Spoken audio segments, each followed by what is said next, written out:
Yes, good morning, Sitaraman. Welcome to the second part of this program this morning.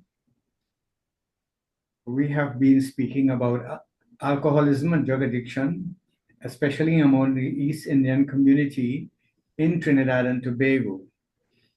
And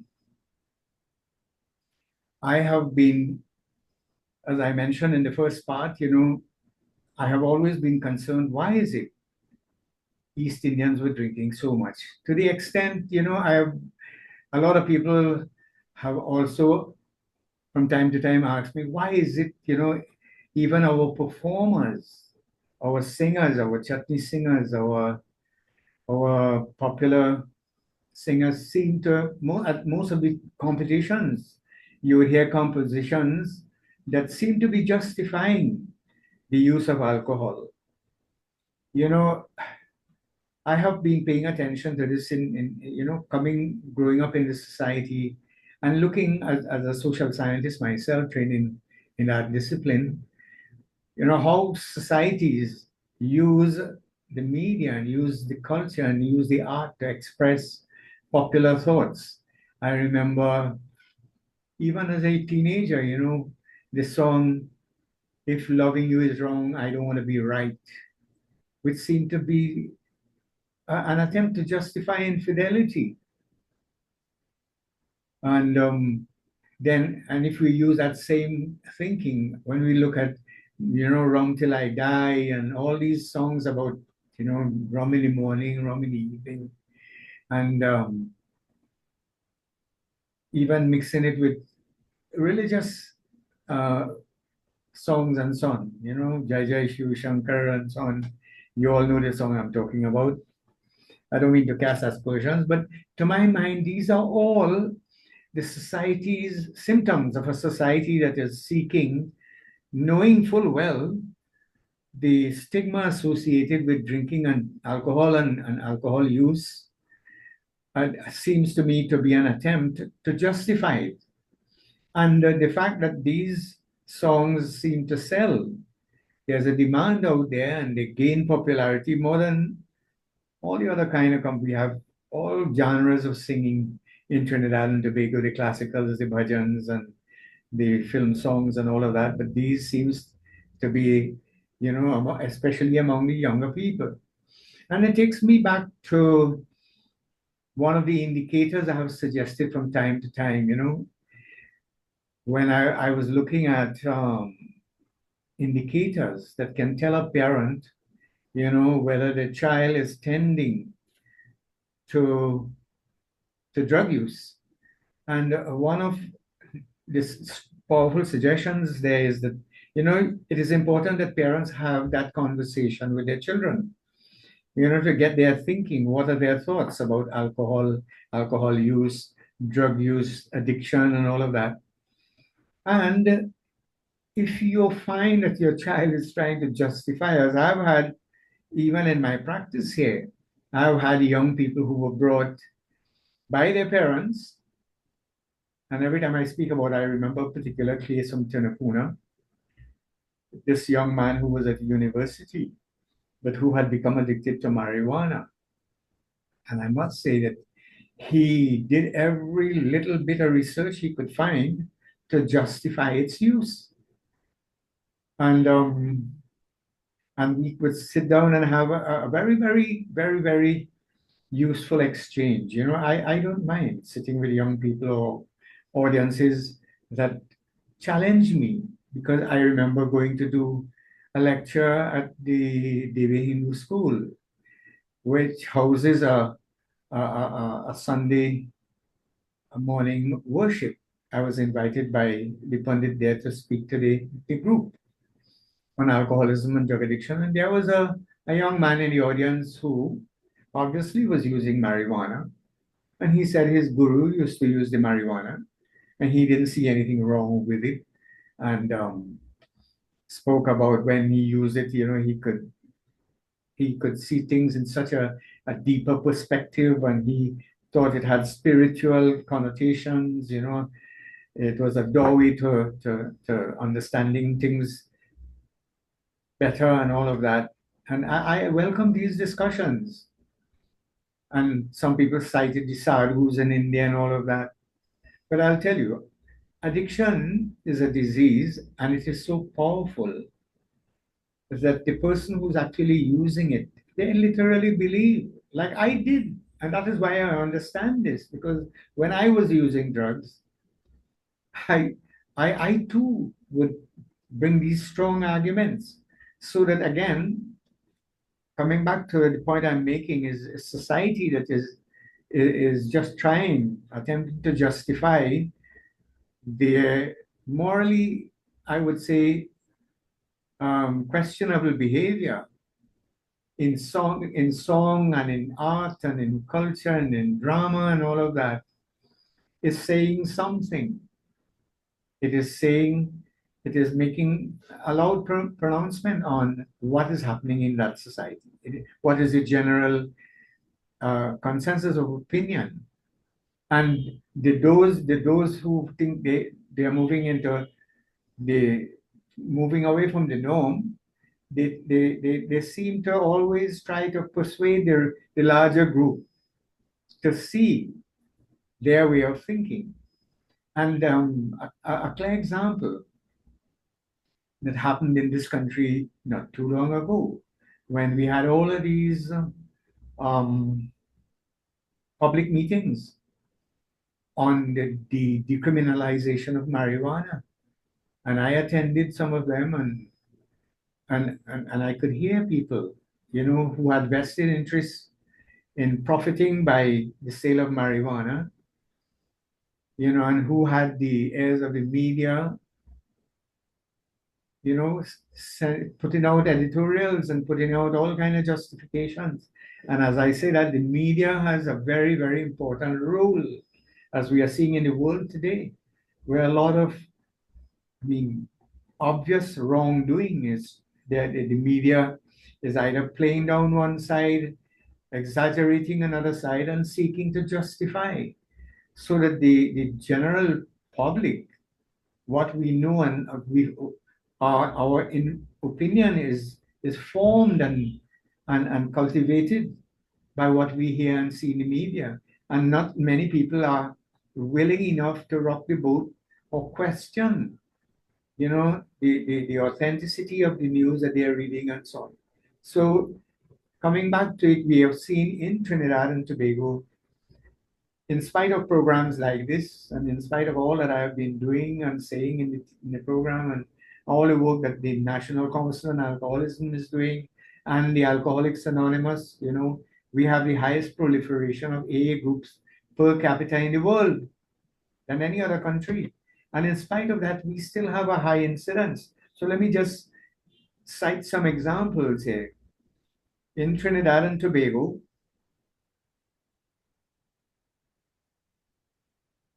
yes, um,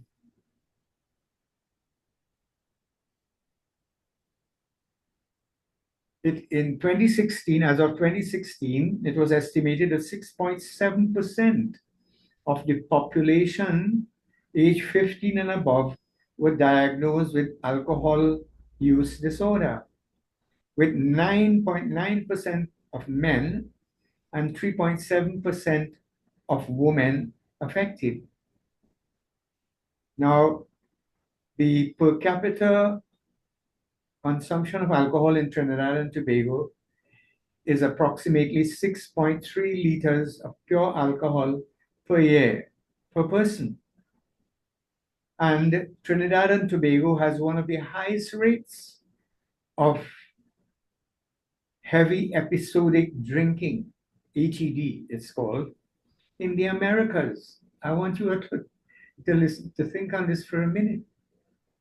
We in Trinidad and Tobago have the highest heavy episodic drinking rate in the Americas, in this hemisphere, with 31% of the drinkers engaging in binge drinking. Among adolescents aged 15 to 19, 59%, 59.8% of those who consume alcohol report binge drinking. Let me explain that. Binge drinking, for those of you who are not familiar with the term, there are different types of drinking. There are people who drink, take a drink every evening before dinner, or take a glass of wine before bed because it is a sedative and it helps them to sleep. And I have no problem with that. You know, in fact, I have no problem with anybody who could drink and enjoy their drinking without getting into trouble. And that is what this program is about. It's about educating our population so that they, whatever you drink or eat or whatever you do it in moderation and with the awareness that it is not causing problem to you or other people. Because alcoholism is a disease that not only affects the person, unlike other diseases, like if you had the diarrhea or you had the whatever, you alone will suffer pneumonia or whatever those things are. But alcoholism, even the man standing upside the road waiting for a taxi is not safe with a drunk alcoholic behind the wheel coming down in a car. And so too in every other walk of life. When the head of the household is drinking, the children are suffering. They don't have the books, they don't have the fees. The wife, there's all these cases of domestic violence. 65% of the bed space at the national institutions of health, the hospitals, are occupied by people who are in some way, their condition was influenced by alcohol in some form. And so to the prisons, about the same percentage are in there because of drug related offenses. So that when you see these figures, these are just the tip of the iceberg. Now, what especially is of concern to me and should be of all of us in Trinidad is that while men traditionally consumed more alcohol, recent surveys indicate a significant increase in alcohol consumption among women, rising from 30.9% in 2011 to 43.4% in 2024. I want to read that again. That while traditionally consume more alcohol, recent surveys indicate a significant increase in alcohol consumption among women, rising from 30.9% in 2011 to 43.4% in 2024. So that what it is saying, and we are seeing this, I am seeing this, and I've been talking about it. More and more women are joining the world of work. They are now earning money and they have disposable income. And more and more frequently now, if you look at the advertisements on those media houses that still carry the advertisements, or in the magazines or wherever you see them, you will see that the women are now being targeted. I remember one popular one some time ago that was saying, this is the way to let your hair down. In other words, this is the way for women to unwind and to socialize and to free up themselves and de-stress by going and taking a drink. And if you drive around the countryside in Felicity, in Endeavour, in Chabonas, in Carney Savannah Road, in all these places I have seen the bars now have extended a shed right up to the pavement. I don't know how this sits with the town and country planning, where they get these approvals, how the borough approves all of these things. But you can drive there on an evening, especially a Friday evening, and you'll see women, sometimes a whole group of women, sitting around a table on these very high stools, having themselves exposed sometimes when they're drunk, and drinking as if it's nobody business, drinking as if to make a statement that, look, our time has come. We are here now, and you know, we have had the feminist movement and all of that. And, I dare say that the truth is that women, their bodies are not really made to tolerate alcohol as men. Not that men were made to tolerate alcohol, but the man's body is able to metabolize alcohol much more efficiently than women. And as I say this, alcohol is one of those drugs that affect individuals in different ways. For some people, it would affect their their ability to reason, to make decisions. It affects their judgment. Some people, it would relieve their self-restraint. Then in others, it would affect their balance. But in all cases, it affects their hormonal balance in the body.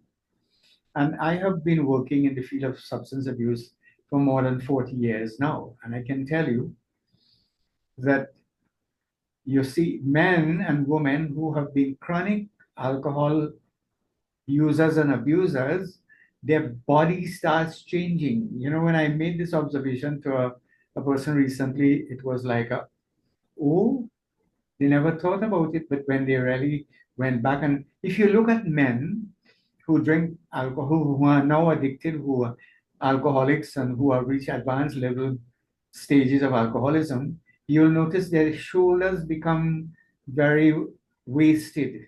They don't have much muscle on their shoulders, but their pectorals, their breasts become very pointed, as though it's starting to make them look effeminate. And conversely, if you look at women who drink alcohol and you look at their physique, you'll see a lot of them eventually starting to look very masculine, with the veins in the hand showing and the breast getting flat and all of that. So that women tend to, and I know a lot of people will argue because I do know of a few women who could drink some men under the table, as we say, because they have developed tolerance. They can really drink, and I have known this from a long time. You know, even in the rituals, when they have the chapti and the barahi, when a child is born, they have these the 6 days and the 12 days and so on. And the women will close the area and men would be restricted and they would sing and beat and so on. But they would have punch and rum, they call it in those days. Sometimes they'll buy by the gallon and they'll have it. And some women can really handle this stuff when they develop tolerance. But generally, science has established that, you know, women who drink, especially if you're a child of childbearing age, the alcohol can seriously damage the fetus. And children have been born with what you call macroencephaly, large heads, or microencephaly with small heads and small brain, and of course deformed and handicapped from birth. So that, again, this is something that should make us start paying attention. Even the women population need to start becoming aware of the implications of these things. So that just a comparative overview between, and why I'm making this comparison, because India, even when our ancestors came from India, there was not a high incidence of alcoholism in the villages or in their communities. And even today, there still is not as high. So that again, it does support the contention that it was the socioeconomic pressures where these groups that I referred to, the Irish, the Native American Indian, the Indians in Trinidad, the Afro-Mauritian, because of their socioeconomic conditions, the poverty, they started to use alcohol to help them to cope. And some of you would remember, those of you from the estate communities, where at Christmas, most of the Indians work in the sugar industry. And Carnegie Limited, the cane companies in those days, would literally give a bonus in alcohol. Some families will sign up. It will be deducted from the pay, but they will get this on credit. You will sign up whether you want 1 case of rum or 2 cases of rum, and this would be the brand that the estate was producing. You had Carney Punchin, or you had Forest Park Punchin. You know, the sugar companies made their own brand of alcohol, and which they gave generously to the workers for the Christmas. And of course, this just introduced a lot of young people to alcohol as well, because that's how I got my first drink at Christmas as well, from my ancestors. Now, I have had the benefit of going back to India and finding my ancestors in Ramnagar in Allahabad. And as we are on the cusp of Indian arrival, I just want to share this fact that, I thank my ancestors, even though it was very hard, it was treacherous. A lot of people died en route to Trinidad over the Kalapani, as they call it, the sea, the Black Sea, in that voyage, and they were just thrown overboard. No decent burial was given. But for those who made it here, thank God, because when I go back to India, I went back to India for the first time in 2007, and my ancestors in India are still like stuck in the past. They're still doing the rice land and the cattle and the bison in the yard and grinding the peas with the stone. Not that anything is wrong with that. And sometimes I wonder if we have advanced for the better or we have advanced for the worse. But I know if my ancestors had not come to Trinidad, I would have still been stuck in that time frame, you know, where the educational opportunities are not as it is in Trinidad. So I am grateful for being here. And I think in Trinidad, in spite of all that we went through and yes, using alcohol to cope, Indians in Trinidad have done really well for themselves. And I think when you are challenged as a group, it brings out the best in you. I've had this discussion as a social scientist with my colleagues who are Afro Trinidadians. I remember sitting at Long Circular Mall at the PSA, they're having a drink with two of my friends. I wouldn't call their name Afro Trinidadians, and we were having this discussion. Why is it Indians, are doing well? And I've had this discussion at even university in my master's degree program when we look at the Caribbean map. Why it is Indians in Trinidad and in Guyana have done so well in spite of being in the opposition and being suppressed. And the truth is, to my mind, is when you are challenged, it provokes your initiative. You have to become innovative. You have to find other ways. And your culture, especially, also promotes that wherever Asian people, East Indians have gone, whether it be in America, in England, you name it, South Africa, they have done well because they sought to go into agriculture, but they also sought to go into business and the professions. There's a high premium among the East Indians in terms of education. And as I say that, it brings to mind the Mahasabha board in Trinidad and Tobago. And if we look at the secondary schools that are supported by the Mahasabha board, that is managed, they are at the forefront of education in Trinidad and Tobago. The Lakshmi Girls College, and I'm not being partisan here, because yes, the station is associated intimately and its management with the Mahasabha board. It is a Mahasabha station. But if you look at the cultural activities, which had just finished the Bal Vikas Vihar, which gave a lot of exposure to young people who will be the leaders of tomorrow, who are getting over the stage fright and performing in some of the epic dramas. And these are important things for children to do if we are going to be able to prevent and rehabilitate even those who fall through the cracks later on, as me myself. I went to a Hindu school. I grew up with all the good values. And even though I went astray as a young man, I never forgot my moorings. That eventually I realized that, look, I have to go back to my culture, my roots, all the value systems that have been there.